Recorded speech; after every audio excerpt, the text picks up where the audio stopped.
Hello, Next Gen Nation. Welcome back to the afternoon breakout session rounds. I hope everyone's having a wonderful day. I hope you got something to eat, a little snack, maybe a glass of water, and I hope you definitely recaffeinated. We have a full afternoon for everyone of more professional development. But welcome to this breakout session. You are in how to use data and facts to make your pitch stronger, or how to use data to prove your point. My name is Leah Anderson, and I'm the Director of Marketing here at GovLoop. Thank you so much for being here with us today. So let's get into this session. Today, you're going to learn no matter how persuasive or compelling you think your idea project might be, without data to back you up, you risk having your pitch fail. So your ideas need to be rooted in data and facts to get buy-in and participation. Today, our speaker will share how to build a case for yourself by using data and data storytelling.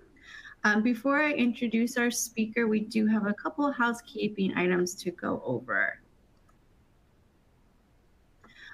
Be sure to share with us what you're learning on social media. We have a hashtag up there. We love to hear the feedback and see the tidbits of what you're taking away from each session. So be sure to do that. We also want to remind you about the Q&A box in the session here. If you have a direct question for me as the moderator, our back-end support, or our speaker, please put it in there. But you also have the option to use the open chat. This is where your fellow attendees will be. I see some people in the chat already excited for this session, so it looks like you all know what you're doing in there. Just a reminder that that is available to you. Any technical questions, please be sure to put them in the Q&A box. That's a little bit easier for us to monitor and manage those things as they come in, should you have any issues. We also have the help desk available all day long if you need anything in there as well. There are also hundreds of resources available to you on the virtual summit today. All you need to do is go to the resource section back in that main lobby area. Feel free to download as much as you want. Everything is free, of course, but you can share those with colleagues and review them later. So we just want to make sure you all are aware that those are available to you. And I know everyone gets excited to be able to revisit these sessions and the recordings of the sessions you couldn't attend live. So we will be emailing you all with a follow-up email tomorrow with information and a link to access the entire virtual summit on demand, so that you can go ahead and take a look at the session recordings from the ones you weren't able to attend today. Finally, we'll just do a quick reminder on CPE credits, because I know those are very important to you all. Reminder that there are 3 criteria that must be met. You need to stay in this session the whole time so you can get credit for being here. You do need to complete the polls as they come up online. You should be familiar with this by now, this far in the day, but if you have any issues, again, put that in the Q&A box. We will announce when the polls are happening, so hopefully your ears perk up and you don't miss any poll questions. Finally, for CPEs, you do need to complete the CPE evaluation. That link should be on the console for this session. You'll also find a full list of all the CPE surveys in the resources section of the virtual summit. So if you missed one from earlier, haven't gotten to it yet, you can still access the link to complete it. Once we have verified that all 3 of the criteria have been met, we will email you your CPE certificates. That takes a little bit of time on our end to process, about a week or so, but we will get those out to you as soon as we can. Okay, that's enough from me. So let me introduce today's speaker, Bret Hood, who's a financial crimes, ethics, money laundering, and leadership expert. So over to you, Bret. Thank you, Leah. It's so good to have everybody here. Thank you so much for attending. I have one little concern, though, because on the East Coast, we're right after lunch. How many of you had that lunch and that food starting to sit in your stomach and you're like, oh, wow, I could go to sleep right now? But we're going to keep you involved. We're going to talk about how can we make data speak for us. How can we use data and facts to make our pitch stronger? And so we think that just because we have a good idea or we have a good suggestion, people listen. But is that true? Right? In the chat box, does having a super good idea, does that change people's minds? What's your experiences? Have you ever had a good idea and you proposed it and people just completely ignored it? Jimmy's eating now. So you keep eating, Jimmy. It's all right. We'll keep you going here. But how many of you have ever had that good idea only to have it fall flat? Right? Good. We get some, not at all. Good. An idea alone? No. All right. Now, most of you, I assume, work for government or government contractors. How good is government at changing?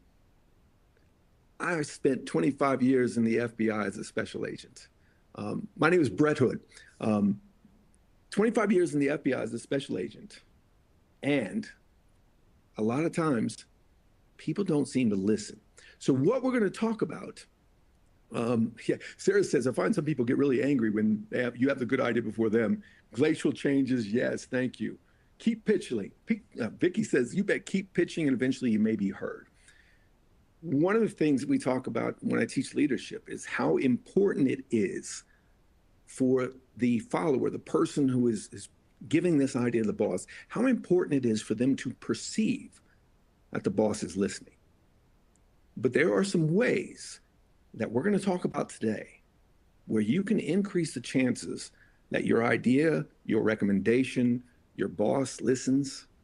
We're going to talk about those things. But before we get to that point, I'm going to have you answer a question on a poll, right? So here, as you look at this, when you're in front of an audience, pick one of these three. What would be your goal? All right? Because believe it or not, all three of these are different and it matters. Okay? So generally, as you look at things, what is your goal? Is it to present information? Is it to influence attendees? Is it promote retention of the content? Melissa says, boss listens, but limited by what he can do. Ann says, people are set in their ways, resistant to change. And by the way, I'm going to try to respond to all these chats, responses, but some of them scroll up so fast. So if I miss yours, I apologize. Go ahead and type in here real quick, and we'll look at the results in just a second. When you pitch your idea, or your opinion, your recommendation, are you just trying to present information so that the leader can make a decision? Or are you trying to influence the leaders to make them or at least consider a decision that you think would make the organization better? Or thirdly, are you trying to promote retention? And I see in the chat box, we've got all three answers: presentation, influence, retention. And Kristen says, it depends. Am I briefing? Am I pitching? So if you're briefing, maybe you just want to present the information and let them go. But how many of you have ever briefed something and the people inside the meeting contact you later and said, what was this again? Right? So what we're going to do is we're going to talk about a couple things. We're going to talk about influence, if that's what your goal is. We're also going to talk about how can we present information in such a way that it helps the audience retain that message. Okay? Ann says, pitch the ideas one-on-one with the director was ignored. Elizabeth's only given a presentation to present information. Philip says, could be combination. And a lot of times, Philip, that's what I see. I see it being a combination. So we've had this up for about a minute. Let's see what the results are. And there you go. A good mix about all three. 40% most is promote retention of the product or the content, excuse me. Good. So we're going to talk about all three. What's a good way to present? What's a good way to influence? What are some good ways to make sure that what we present, what we want to use as influence is remembered? Right? So let's go here. Here are some interesting facts. Let's take a look at these. Did you know how much does the U.S. government owe in unfunded liabilities? If you got a guess, feel free to put it in the chat box, right? But I'll give you the answer here. The US government has 218 trillion in unfunded liabilities. We go to the next one. What's the US population? Some of you think you're on that old show, Who Wants to Be a Millionaire, right? But I'm doing this for a reason, okay? So what is the US population? Make your guess, think about it. The correct answer is 337 million people. Third question, how much money is laundered through the United States every year? Money laundering is illegal. And the answer is 300 billion. Okay? Yeah. And then finally, how many jobs are available in the US? 161 million. Right? Gazillions, said Kristen. Love it. So now, what I want you to do is think about this. Some wild statistics, right, Elizabeth? It's crazy. But let me say this. If I told you, wait a minute, I made a mistake. The US government doesn't owe 218 trillion in unfunded liabilities. They actually owe 118 trillion. As your mind tries to comprehend that, does it really make any difference whether it's 118 trillion or 218 trillion? Because as we look at that, isn't that just in our minds we say, that's a lot?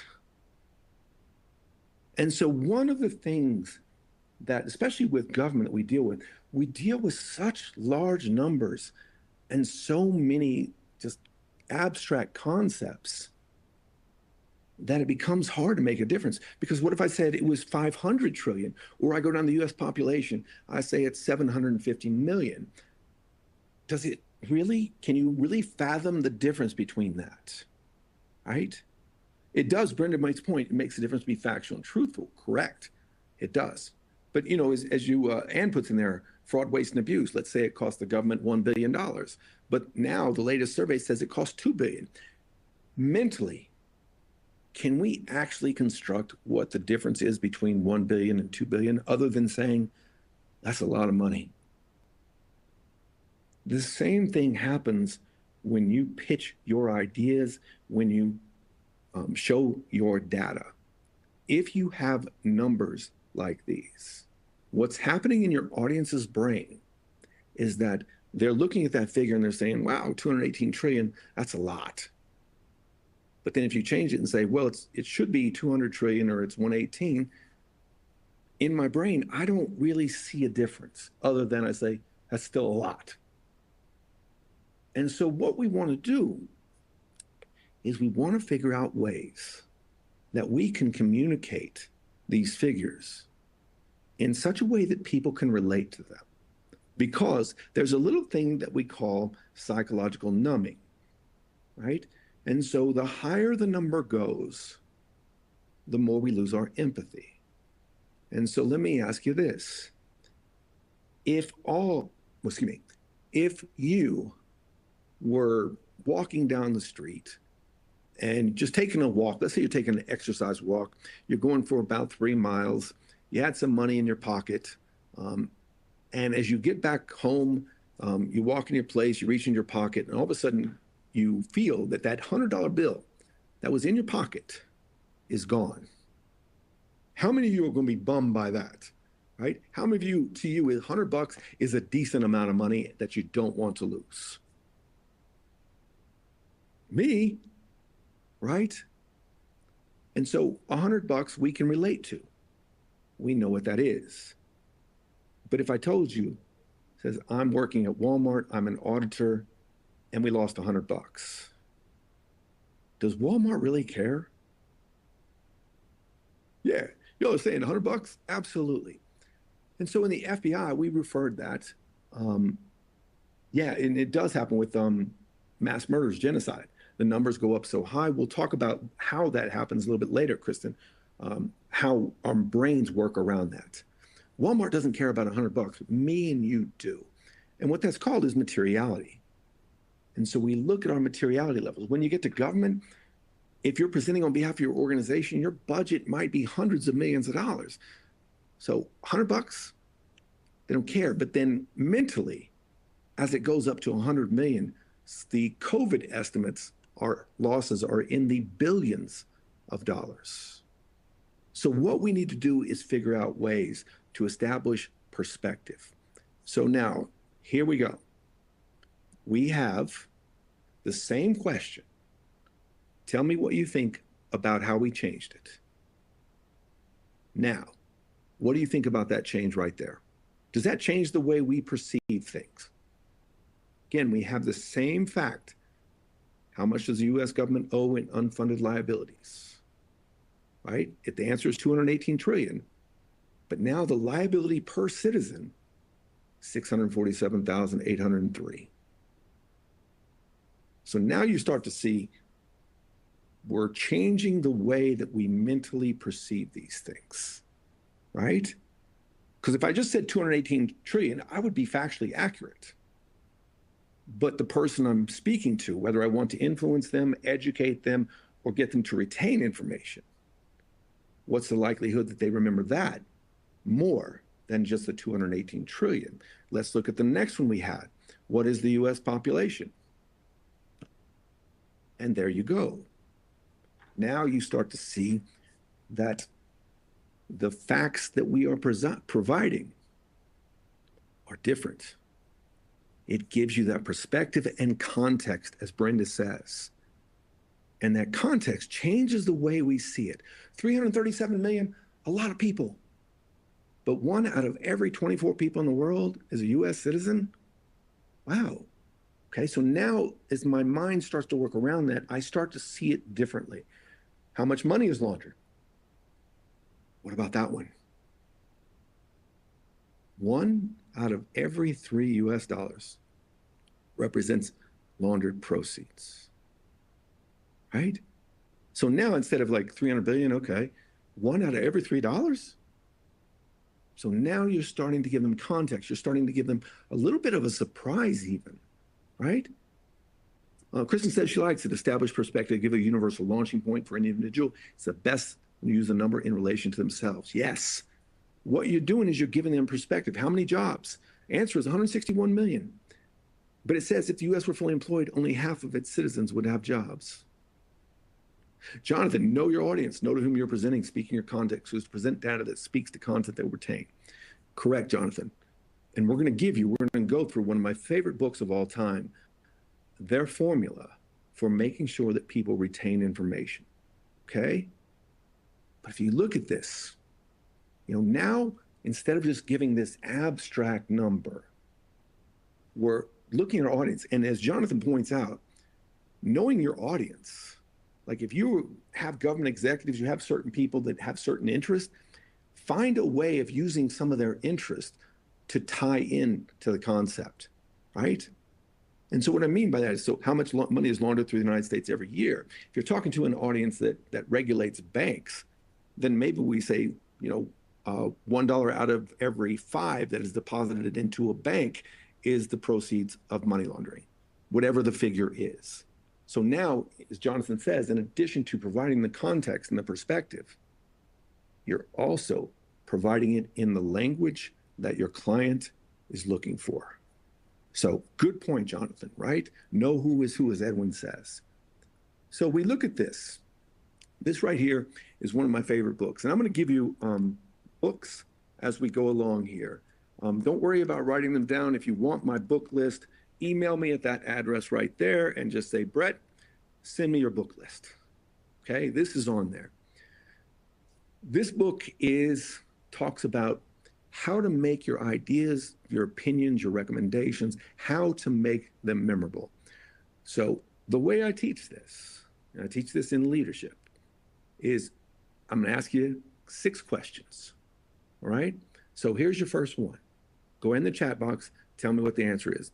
When I say these words, what comes to mind? Just do it. All right, in the chat box, tell me what comes to mind when you hear just do it. Let's see what you get. Just do it. What is it? What's immediately comes to your mind? There we go. Now, Angela, Sarah, Amy, Elizabeth, they're all saying Nike. Yes, you're right. My next one for you. Type in the chat box for this one as well. Money, says Anthony. I like that. Where's the beef? What comes to mind when I say, where's the beef? Mark says, my wife. I like that. All right. When you hear, where's the beef? What comes to mind? You know, some of you may not know this, depending on your age. Not BK. Testa's got it. Wendy's. Elizabeth's got it. It's Wendy's. If you're older like me, you remember the old lady looking at the Wendy's burger and the small beef patty, or not the Wendy's burger, the competitor's burger, and she says, where's the beef? Tina says in the 80s. You're absolutely right, Tina. And those of you who recognize this, and my youngsters, here's why you don't recognize it. Because the last time that commercial aired on TV was 1986. That hurts, right? Because I remember it clearly, right? 1986, yet here we are almost 40 years later, and we still remember, we still see that old lady, right? Clara, somebody, I forget what her name was. But that's the first key to making sure your information is retained, is make the message simple. Simple. And you can argue that we heard this all the time, and that's part of it as well. But the fact that the message was simple makes it memorable, right? So having that first thing simple. Now, second one here, I'm going to put you on a diet. Some of you may have never been on a diet. I have been on a diet, but just imagine you're on a diet, and I'm going to take you out to dinner, and I'm going to give you two choices.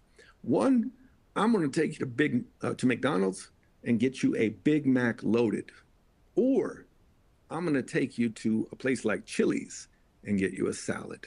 If you're on a diet, which one are you going to choose?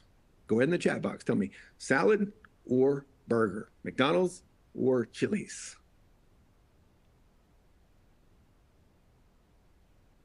Yes, Jonathan, make your message simple, helps it become memorable. Exactly. E. coli, says Vicky. You're staying up on the news, Vicky. I love that. Yes, there is some E. coli problems. Maybe I should have said McDonald's, right? Okay, most people are picking the salad, and intuitively, that's what you should do. But in reality, those of you like Thelma and Edwin and Edgar who are saying pick the burger, if you're on a diet, that's the one you should be picking. Because the Big Mac loaded, without the E. coli thing, the Big Mac loaded has a lower calorie count, about 1,000 calories. As Kristen points out, read that Chili's menu. That salad you're picking has over 2,000 calories. Wow, right? You think salad is good for you, but not there, right? And so that comes to our second point there, unexpected. If you have something in your message that is unexpected, people tend to remember that. So if we go back to our previous examples, 1 out of every $3 in the US is the proceeds of money laundering. Tina says, E. coli might help you lose some weight, but not in a good way. You're correct. I think I'd rather try to lose weight a different way. But if you can make your message simple, unexpected, right? And so the third one, I'm going to give you another phrase. Where does this one come from? Finger licking good. What comes to mind? Put it in the chat box. What comes to mind? Finger licking good.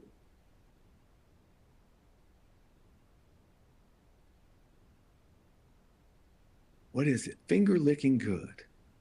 All right, there's Leah's got it. KFC, right? There you go. You're all saying KFC. You're right. Here's the second one for you. What happens here stays here. Okay, what is that? I'm not going to say the full phrase because it'll give away. What happens here stays here. What is that one?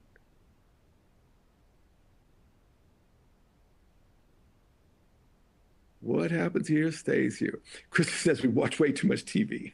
Leah says Vegas. Yes, Vegas, one of my favorite places in the world. Right? Vegas rules, says Kristen. I agree with you, Kristen. Um, yes, what we're talking about here is that little thing called concreteness.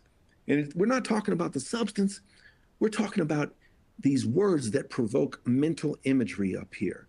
So when I said finger licking good, how many of you just thought about those greasy fingers as you're eating that KFC? And when I said what happens in Vegas what happens in here stays here, how many of you immediately conjured up a story? And if we were in person, boy, I'd love to hear some of those stories because I collect Vegas stories, right? But if you can deliver a message that evokes some feelings, some mental imagery, things like that, it tends to make the message more memorable, right? And number 4, what if I told you that all of the information I'm giving you right now came from the National Enquirer? That goes to our credibility, right? If you're going to use data, facts, they have to be from credible sources. So you've got a person in your audience, what they're looking for is simple, unexpected, concrete, credible information. And to me, the last 2 are the most important, right? And so I'm going to give you this. If we were in person, if we're all in the same auditorium or something like that, I want to warn you because there's a situation where I will just, if you are in my way, I will knock you over. I will push you to the ground. I will get you out of my way, whatever it takes, because when I hear the first note of Sarah McLachlan's In the Arms of the Angel, what do I have to do? Go ahead and think about it. First note of a song, Sarah McLachlan's In the Arms of the Angel, what am I trying to do when I knock you out of the way? Go ahead in the chat box. Tell me, what am I trying to do when that song comes on? You know, what is it? That song comes on. Let's see. We got a little delay. I'll give you a few more seconds here to see what happens. Donate, says Yuko. Yes, Tina. ASPCA. If you're not familiar, when that song comes on the TV, they are about to show those dogs that are suffering, and I can't stand it. I am a dog person. In fact, I saw this other day. It says, I'm not an introvert. I'm not an extrovert. I'm a dog-trovert, right? So when I see those poor puppies suffering, it stirs emotions in me. And if you can create a message that evokes emotions in people, then your message is more likely to stick. And the last one, how do we learn? How do we remember? And the answer is stories. When you meet with your friends, how many of you tell them stories? If you look at the brain research, the way we catalog memories, the way we learn is through the use of stories. So if you can create a message that is simple, unexpected, concrete, credible, and contains an emotional story, that executive, that client, whatever you have, they're going to be more likely to remember it. So keep that in mind. That book is a great book. It's on my book list, one of my 2 favorite books ever. We'll get to another one in a second, but let's look here. How about now? How far is the sun from the earth? Go ahead and answer that one, right? Another one of your poll questions here. Shaza likes it. Stories, yes, stories are important, right? It's why I love that book. In fact, one of the things in the book is that we'll tell you how Subway hooked up with Jared. Subway probably wishes now that they didn't hook up with Jared, but it's kind of interesting how that originated. So there's some really good stuff in that book, not only some tips, but some really interesting stories. All right? Yeah, don't go looking it up, says Edgar. No cheating. Let's see how many people get this right. Right? Kristen says, repetition mentioned earlier. Earlier stories we have record of would say the key points 3 times with slight variations. Yeah. We remember through stories and repetition. In fact, Kristen, you make a great point. You see a lot with, we're certainly not going to talk about this, but politicians tell stories all the time. If the stories contain factual inaccuracies, the more I tell the same story, the more likely people are to believe them, even with the factual inaccuracies. So there's a little, method behind that madness, right? Okay, let's see how many of you remembered that. 45% got it right. It's actually 93 million miles, right? But if I told you the correct answer was 104.3, could you really fathom how much different that is? That's why we have to make things relatable. So let's go back here. How much does the U.S. government owe in unfunded liabilities? What about that one? Is that something that we can use to relate to people? So you're seeing the same facts, but we are starting to distribute them in such a way that makes it more relatable. Okay? So now you look at this. The answer again is like 218 trillion, right? But what we're doing now is we're saying, look, this is how much we could buy every citizen in the United States, a 4-bedroom, 4-bath house with a pool in Oklahoma City, if we were to fix that. So again, what we're doing is we're trying to get people to evoke that mental image. This is some concreteness right here, right? Could be even some little unexpectedness, right? Let's go to the next one. What is the US population? What about this one? So now what we're doing is we're comparing it to other countries, right? So now if our message is we're trying to say, what is the population in relation to other countries?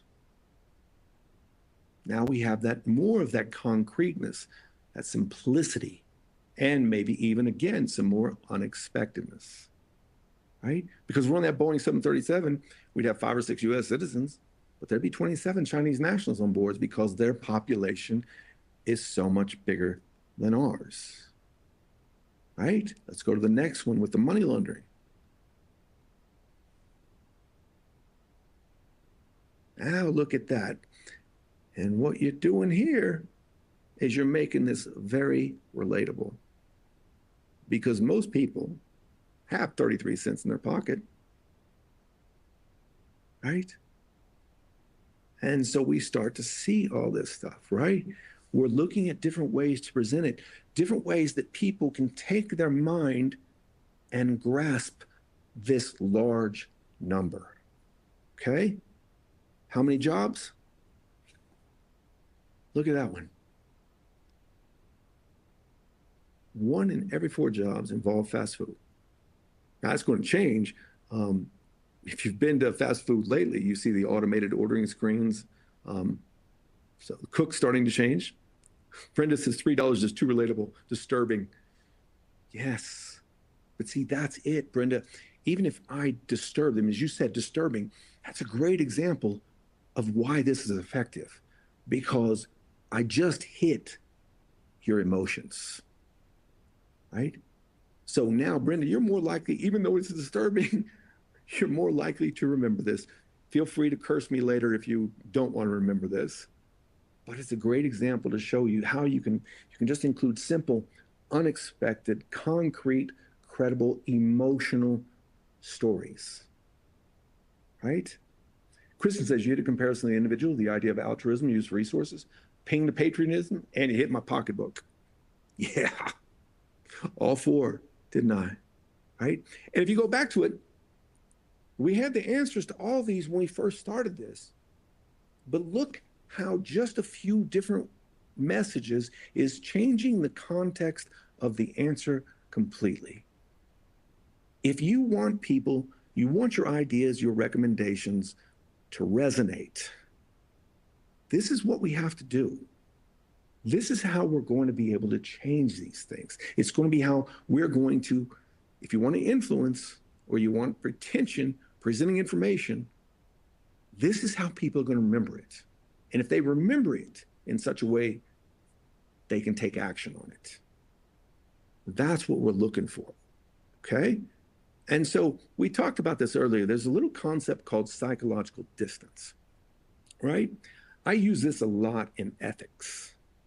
And so, what psychological distance is, it's the mental distance between your decision and the consequences of your decision.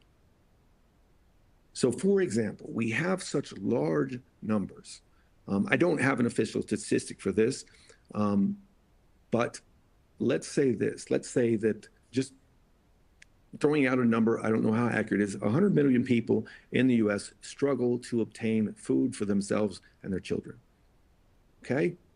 If you present it like that, I can have huge psychological distance because 100 million people, I don't know any of them. Well, let me give you this. This is a better example. How about this? And I see your questions. I'm gonna get to them in just a second. If you're old like me, you remember the Ford Pinto. The Ford Pinto back in the, I think it was late 70s, was kind of an ugly car, but they had a problem with it. If you hit the Pinto from behind at about 30 miles per hour or more, it would explode. What's surprising is that the executives at Ford knew this was going to happen before the first Pinto was created. Right?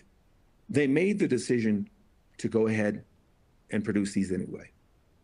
And I can go why ethically how it worked. It was because of the cost-benefit analysis. But it shows psychological distance, right? Because as we looked at it, they estimated that I think it was 1,800 people are going to die, 1,800 people are going to be severely burned, right? And so I don't know any of those people. So that gives me that huge psychological distance, that mental distance between me and the actions. The O-ring and the Challenger, absolutely. There's another story on that one as well, Kristen. But if I want to show you how psychological distance can be reduced immediately, think about those Ford executives. Let's say they had a 16-year-old daughter or son, and that 16-year-old daughter or son came home and said, "Mom, Dad, I want to get a Pinto." What's the chances those parents let that happen? Especially if they work at Ford. Zero. But that brings it much, much closer. That is removing the psychological distance. We have to do that as well if we want to get our opinions listened to and at least considered. Gloria asks, how do you translate the data in these types of examples? They're a source to get these data facts. All the facts that I've given you, Gloria, I looked up on different websites. I used DuckDuckGo as a search engine. That was my starting point, and then just followed it from there. So, I purposely looked up these different things to find the relatable connections and the perspectives. Let's go up here. Nicole, my agency does not allow me to see or utilize the chat. Okay. Thank you very much, Nicole. I'm just caught that. I thought it was a question, but thank you so much.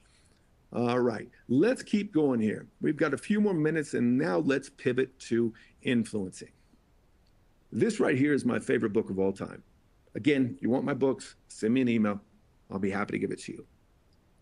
He's got 7 pillars of persuasion, and that is authority, which is you're in a position of authority. Brendan asked, how did I look it up? What reference did you use to find what you wanted? So I basically just chose 4 different random facts, right? And then I started thinking about what would be a way to compare these things to make them more realistic. And so, for example, the Oklahoma City house thing, I was like, you know what? Said that would be a good way to show how much money 218 trillion is. So then I went on Google or DuckDuckGo. I always say Google because I'm so used to that, but I use DuckDuckGo. And I said, what is the average cost of a home in Oklahoma City? The reason I picked Oklahoma City is because I had a friend I just got off the phone with when I started doing this. He's from Oklahoma City. And so I found out that a 4-bedroom, 4-bath with a pool, average cost, and then did the math. That's it. So try to think of something relatable. And again, as I forget who said it earlier, but know your customer. So if they're in the banking business, if they're a government executive, then I might try to find something relatable to that specific area, right? All right. So if I didn't answer the question properly, Brenda, just let me know. So these 7 pillars of persuasion, if you want to influence, are you an authority on the topic? So if you are, give me your bona fides, consistency, right? How many of you have ever agreed to help one of your friends move. And I didn't want to. I should have said no because it's sweaty, it's hard, I get tired, I don't want to do it. But if I agreed to it, then I showed up at the date and helped. That's consistency, right? If we say we're going to do something, then we're more likely to follow through with it. I use that in leadership all the time, especially those of you who know toxic employees or retired in place employees. Social proof is we look at others to gauge our value and to see how we behave, right? How many of you have ever seen this? You live in a subdivision, right? I lived in Woodbridge for a while, lived in a little subdivision in Woodbridge. And I remember my neighbor came home with a brand new car. And I was like, complimented him on it, say, hey, that's cool, that's nice. And I was out there with another neighbor who lived down the street, and he said, that's a nice car. Guess what happened a week later? My other neighbor that was with us, they came home with a brand new car as well, right? Social proof is we look to other people to get our value. He got a new car, I'm just like him, I'll get one too, right? And then there's this little thing called the rule of reciprocity, right? Yep, friends had the best barbecue ever. Thank you for helping them move. Yeah, there are some good benefits to that, but as I'm doing it, as I'm moving that big old piece of furniture up the stairs and it hurts, I'm like, why am I doing this, right? Rule of reciprocity. How have you ever gone home one time and a loved one gave you an unexpected gift?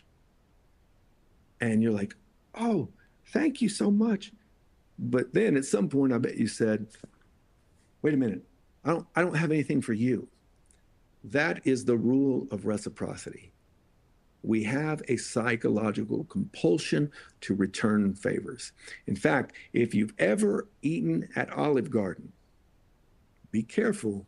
Those waiters and waitresses, they use this right here, because if I'm a waiter, waitress at Olive Garden, I go up to you and I say, you know what, here's Mr. Hood, here's the bill, here's a couple mints. Take 1, 2 steps away, turn back around. You know what, Mr. Hood, here's a couple extra. Did you know on average that increases the customer's tip by 30%? Rule of reciprocity works. Unity is that I want to be part of the group. If the group is doing this, we're all together in it. That's powerful. And then there's this little concept called liking.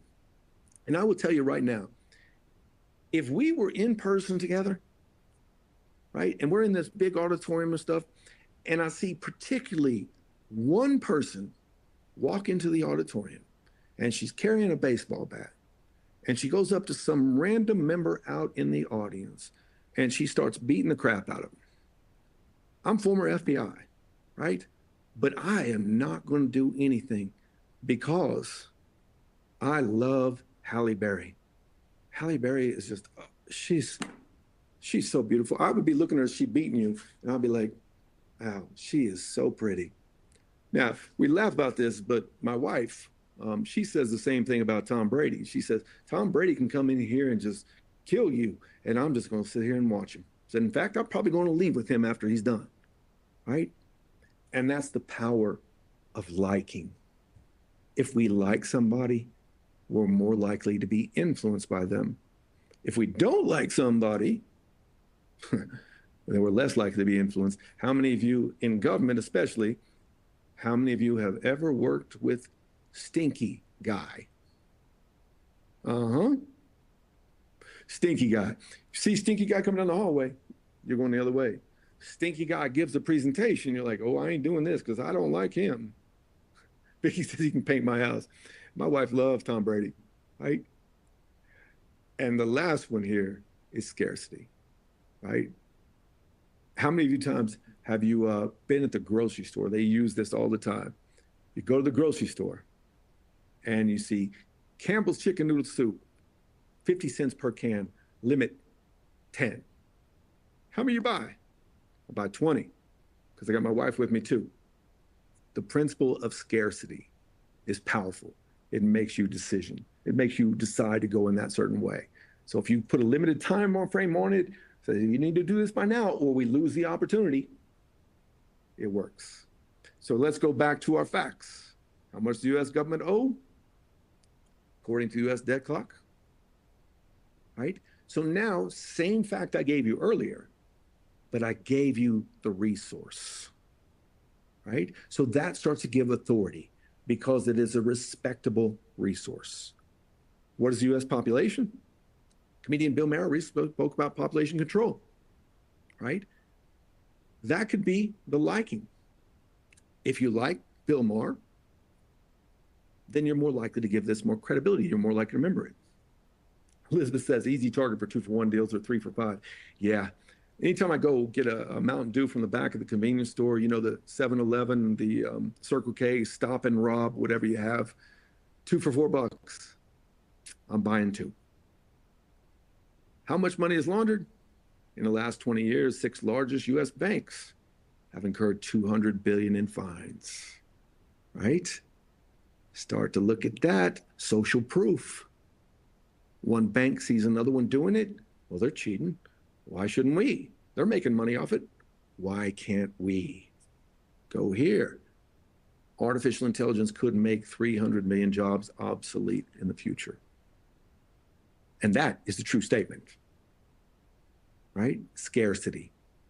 So you start to see how we can incorporate these principles into our message in order to make them more memorable, in order to influence people to take action so that we can get that recommendation, we can get the idea, we can get the preparation, whatever it is we need to get that in place, okay? Now we have these little active listening principles. And what these are is it kind of helps people, it helps you connect to people. When I teach interviewing, we use this a lot. And so how many of you have friends who will talk forever? At some point, they want to be assured that you're engaged. So that's what they call minimal encouragers. Yes, you nod your head, it tells them you're engaged. If you ask people open-ended questions, it allows them to talk, to present it in their own way. That's powerful. That helps you connect to that decision maker. Reflecting mirroring is simply following people's behavior. So if we were in person and I was talking to, who's right here? Gloria, yeah, Gloria's right here. And I'm talking to Gloria and Gloria's saying something and Gloria just goes like this. Well, mirror reflecting says you copy that. But I'm not going to do, as soon as Gloria does this, I'm not going to go, oh, okay. Because Gloria would think that's weird and I'm some kind of stalker. But if I wait 5 or 10 seconds when Gloria takes a breath and I go, oh, okay, I see what you're saying. If you want to see how this works, as you're walking around the hallways, you're walking out in the community, look at 2 people and see if they're mirroring each other. Especially if it's you got a handsome man, attractive woman, look at them and see if they're mirroring each other. If not, you might have a shot. So keep that in mind if you're single, right? Emotional labeling is helping people identify their emotions. And what people, when somebody tells them a terrible story, we usually say, I understand. What's better to say is, that sounds difficult. That sounds frustrating. And what you're doing is you're helping them with those emotions, establishing them, labeling them. It creates a connection. Paraphrasing, you've got to help them make sure that you're understanding what they're saying. I messages, what can I do for you? How can I help you? Pauses. Sometimes if we just stay silent, it allows the words to catch up to the feelings. And that helps us connect. And lastly, as somebody's telling you a story, you need to summarize it, because how many of you have ever asked somebody to do something for you and they agreed and what they brought back was nothing like what you expected? Right? So we have to make sure we understand them and what they want. So here's your other poll question. Interesting question here. Waiters, waitresses, trained on the mirroring, reflecting can also be done with words. So if they use a specific vernacular, reflect that back to them. I had a teller who stole money, and the way she referred to it was an undocumented borrowing plan. Parse that apart, that's theft. But she was comfortable by calling it an undocumented borrowing plan. So in my conversation with her, I mirrored that over and over. Undocumented borrowing plan, right? So in this case with waiters and waitresses, how much did it increase their tips? 42%, 31%, 70%. I'll give you 15 more seconds.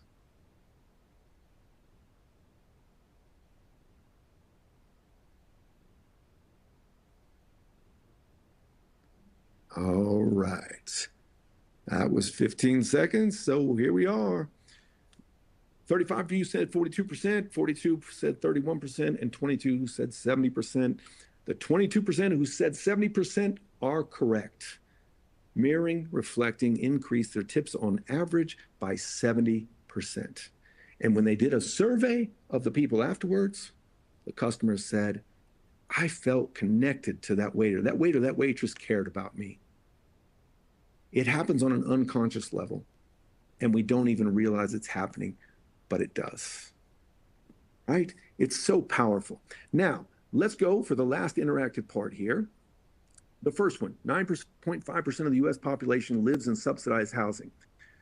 What are some ways we can make that relatable? Go ahead in the chat box, toss out your ideas. Here's your chance to try to apply some of the things that we've talked about.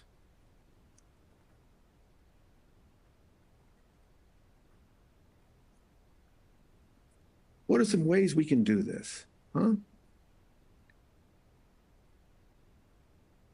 Yeah, cousin, bartender who can talk about anything.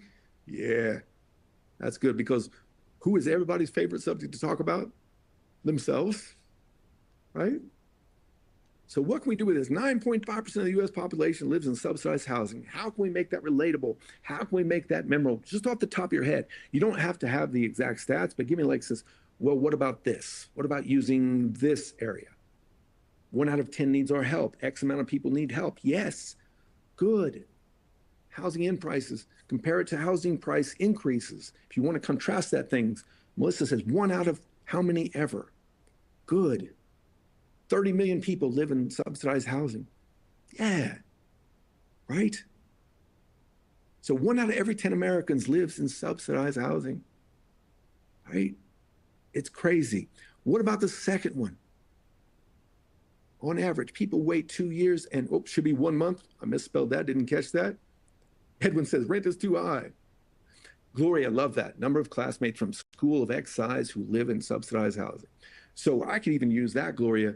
If I know the person that I'm trying to influence here, he or she went to a college or even high school, and I say, your graduating class was X number.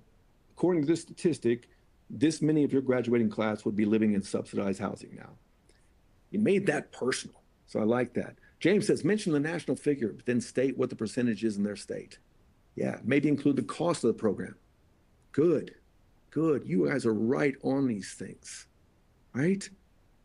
And again, you know, look at the last one there, 2021 heart disease responsible for 693,000 deaths, cancer, COVID, all these different death things. So you could use this stats to compare to each other. And if you can make it personal, if you can make it emotional, because especially in the last one, you probably have somebody, your influence, your decision maker knows somebody with heart disease, knows somebody who has cancer, knows somebody who had trouble with COVID. That makes it personal. These are the stories. And sometimes you don't have to tell the story. You just have to invoke the story in their head. Right? How can you use the 13% of the subsidized units that were not last year? Right? How can we use that? So, I mean, I might even, Jennifer, play off this. You know, we have 9.5% of the US population, find some way to make that relatable, and then say, but we also had 13% of unsubsidized housing that was left. People wait 24 months. Jennifer, and the average waiting period for subsidized housing is 2 years, right? And then sometimes you have charts that aren't as good as they could be. And so how would you change this, right? Because I mean, if I look at it, 576 homicides, 862, get down to Illinois, my home state, 1,312. Charts are a great way to tell a story. I love using charts when I'm presenting information, when I'm trying to influence people. But Angela, great point. If you can get your family to eat healthy now, it can decrease the number of heart disease deaths, right? And 2018, 30% of foreign investors or shell companies purchased condos. Yep. Mention the average cost increase in New York real estate over that time. Good point, James. But as you look at this chart here, it tells a story, but is it simple? Is there anything unexpected? Is there anything concrete? Does that, unless I live in one of these states and had a family member victimized, I can keep that psychological distance, right? But if I create a chart that tells a story, that hits the emotions, or if I want to show them authority, scarcity, unity, whatever those pillars, right? Charts are easy to create, but if I'm creating a presentation, I spend most of my time on my charts. Because when somebody, I want them to be able, when they see that chart, they can read the story. As I look at this chart, I read the story that there's a lot of death, a lot of homicides. But is it emotional? Is it going to appeal to anybody? Probably not, right? And so Gloria, that makes a great point. Before I create the chart, I ask myself, what's the story I'm trying to tell? That leads me to determine how I'm going to do this, right? Elizabeth said state population is very, comparing Pennsylvania to Alaska, needs a total population to fully understand the story. Correct. And so I like how you're doing that. Elizabeth is starting to frame, like, how can I tell the story in a chart that is simple, unexpected, concrete, credible, and can invoke an emotional story? These are what's going to change your presentations. Whether you want people to take action, to remember, or to even influence the leaders in your organization. These are the concepts you're going to have to use to do it. And I hope that in our time together, you have learned a few ways to do that and you can use in the future, because as a former government employee, I know how hard it is to change, but I do believe that we need to change in certain ways. So if I can ever help you in any way, please do not hesitate to ask. You've got my email right there. You've got my website address. I'm on LinkedIn if you want to find me there. If you got any other questions or stuff like that, just send me an email. I'd love to stay behind with you and talk some more, but unfortunately, I've got to go teach a leadership class in about 15 minutes. So thank you, everybody, once again. And Leah, I turn it over to you. Thanks so much, Bret. We know you have a busy day here, so thank you. We appreciate your time and joining us as a speaker on today's Next Gen Summit. This was super, super interesting. I'm excited to go back through all your slides later, and I encourage everyone else to do so. They're available in the console here and again in that resource center. There's a lot of concepts that I had never heard before, but are very interesting, so I'm excited to take another deep dive here. Before I let everyone go, just a couple reminders. I know you've heard this before, but please take some time to visit the exhibit hall so you can engage and get resources from all of our partners that help us put on the summit today. Tons of information and resources available to you. Please take advantage of it all. Next, we're going to head back into the main area, the conference hall, to access those closing keynotes in about 15 minutes. That's a good time to go to the exhibit hall. Actually, you can get some points to add to the leaderboard so that you can get a copy of a book today. And the networking lounge will still be open. So please keep your energy up, connect with your fellow attendees, fellow public servants that are joining you here today. Introduce yourself, virtually network, send out your LinkedIn profile URL and things like that. If you do have questions for Bret for any part of this summit today, you can email us with anything you might need assistance or help with, nextgen@govloop.com. So we don't want you to leave here today with any unanswered questions. Lastly, I just want to say thank you again to Bret. Really appreciate your expertise. This was super insightful and engaging. And thank you to everybody who joined us on the session today. Thank you for being here. And I will see you all in the closing keynotes shortly. Thank you again.